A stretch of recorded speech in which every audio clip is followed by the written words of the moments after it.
Being a top singer, songwriter, guitarist, and fashion icon is a task that many have yet to take pride in, but an exceptional artist like John Mayer has the bragging rights to all of these titles and more. After briefly scrolling through Mayer's Instagram profile, what you'd probably notice is his undeniably tasteful watch collection. Over the years, Mayer has established himself as a symbol for watch collecting. Many may call his collection the best in the world of celebrity collectors, and they wouldn't be wrong.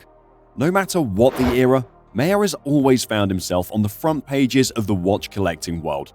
From Rolexes to Pateks, Mayer has a humongous collection consisting of the best of the best.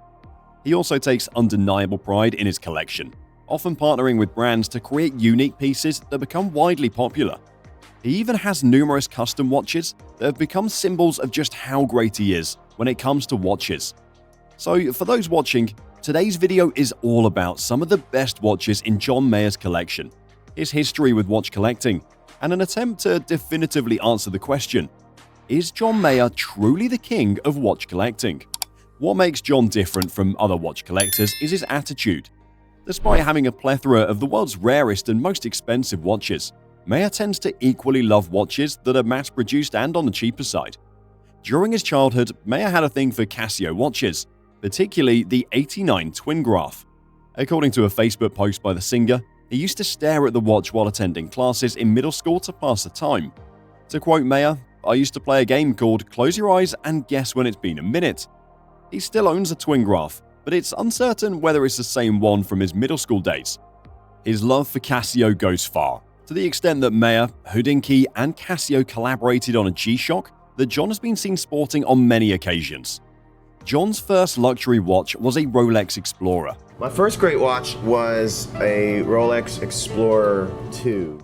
Mayer talks about how his experience was similar to everyone's experience buying their first great watch, moving their wrist up and down to feel the weight, and what Mayer says is some other thing that makes you go, wow. What got Mayer into serious watch collecting, though, was the IWC Pilot Ref 5002.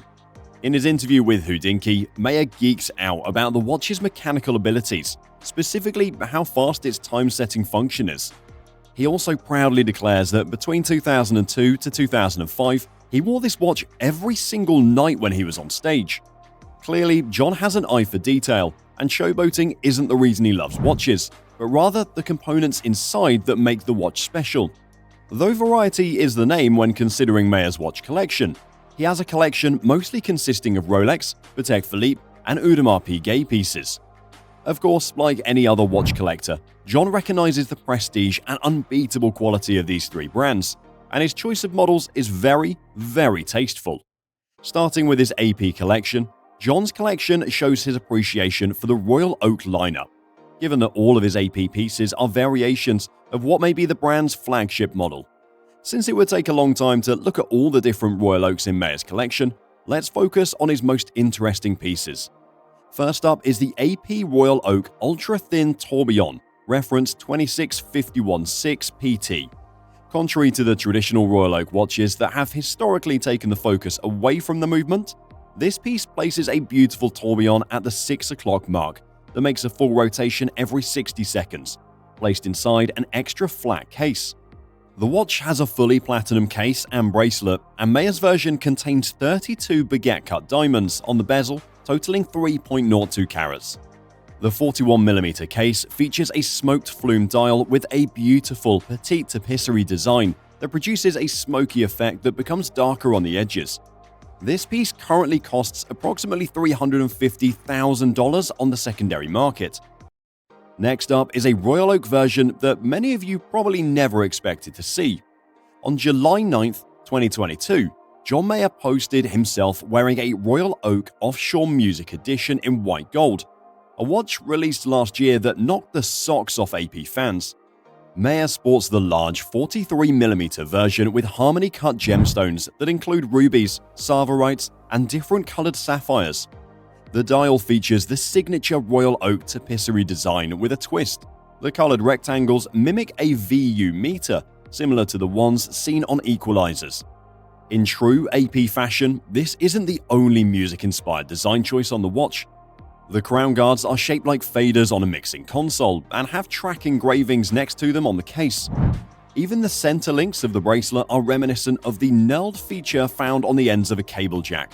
This version of the Royal Oak offshore is very limited, so obviously it has a price to match the exclusivity. Currently, the version Maya owns is worth more than $250,000. Like everyone else, John loves Patek Philippe. This is the very end of the Lamania base plate movement era. Out of all of his Patek watches, two of them stand out the most. First is the Perpetual Calendar 5270G. There's no doubt that Perpetual Calendar watches are a collector's item, and this version is probably one of the most important pieces in the lineup. Besides being good at keeping time, the 41mm dial has a window for the day and month at 12 o'clock, a date with a moon phase window at 6 o'clock, a 30-minute chronograph counter at 3 o'clock, and a seconds indication at 9 o'clock. The dial's design is reminiscent of the 1518, but the differences come in the technical aspects of the watch. The calendar adjusts for short and long months, and even for February, which is a quality that watches rarely have. The watch also includes Patek's first ever in-house movement, the Calendar 27525, which was released in 2010 and was included in the 5170.